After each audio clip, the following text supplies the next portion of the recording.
Harimau, harimau, harimau, harimau Maya. Gak supporter, gak pelatih baru, ya kan, selalu iri kepada King Ido, selalu gak terima apa yang telah dicapai oleh King Ido, pelatih Malaysia. Proyek naturalisasi timnas Indonesia tidak bermakna apa-apa. Gila. Satu ini memang usil ya, usil sekali tanggal sebelah ya. Gila, gak supporter, gak pelatih, sama aja sombong nih ya. Proyek Indonesia tentang naturalisasi tidak berarti apa-apa bagi saya. Jadi saya tidak akan membicarakannya. Itu tidak relevan bagi saya. Itulah yang kami lakukan di sini. Gila, gila, omongannya tuh kayak ranking FIFA kalian tuh di atas King Ido itu loh. Kalian kalau ngomong itu sesuai fakta, ya kan? Ranking FIFA kalian itu di bawah King Ido jauh. Jadi kalau kalian berbicara timnas Indonesia tidak enak untuk dibahas dan tidak relevan bagi Anda, harusnya ranking FIFA Anda di bawah King Indo. Ada ngomong seperti itu fakta, nggak apa-apa. Lah faktanya King Ido di atas Harimau Malaya. Tapi kok supporter sama pelatih kok sombong semua. Anjir, coba gimana nih ya?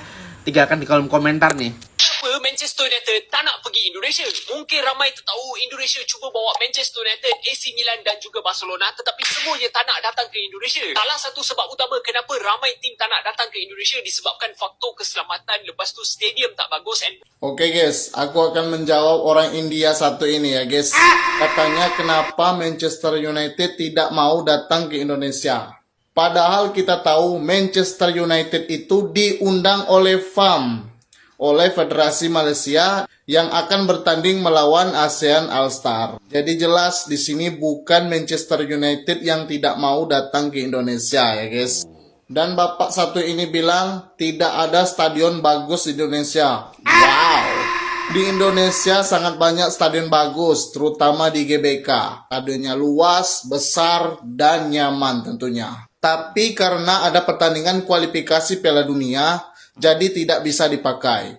Jadi kami, rakyat Indonesia, lebih fokus menunggu pertandingan kualifikasi Piala Dunia. Bukan pertandingan receh seperti ini ya guys. Sebut sebagai pemain titipan Pak Erick Thohir guys ya. Akhirnya guys pemain kebanggaan kita oleh Romeni bermain sebagai starter di Buset guys. Ini yang kita tunggu-tunggu guys. Buset akhirnya setelah beberapa lalu gitu ya jarang mendapatkan starter guys, akhirnya oleh Romeni kembali menjadi starter guys ya. Swansea City klubnya Nathan ya. Buset dan juga guys yang nggak diduga-duga Marcelino pun masuk ke DSP tapi guys dalam bangku cadangan guys. Buset tapi guys yang sangat gue sayangkan adalah saat oleh Romeni menjadi starter dan juga Marcelino di bangku cadangan guys ya, Nathan Choaon tidak masuk ke dalam DSP cuy. Aduh, sangat disayangkan guys ya. Semoga aja gitu ya dari hasil ini oleh Romeni semakin dipercaya jadi starter dan juga Marcelino masuk ke bangku cadangan terus lah, intinya minimal kayak gitu dah. Semoga pemain timnas di sana ya di Eropa makin berkembang, makin dipercaya oleh klubnya untuk menjadi pemain utama.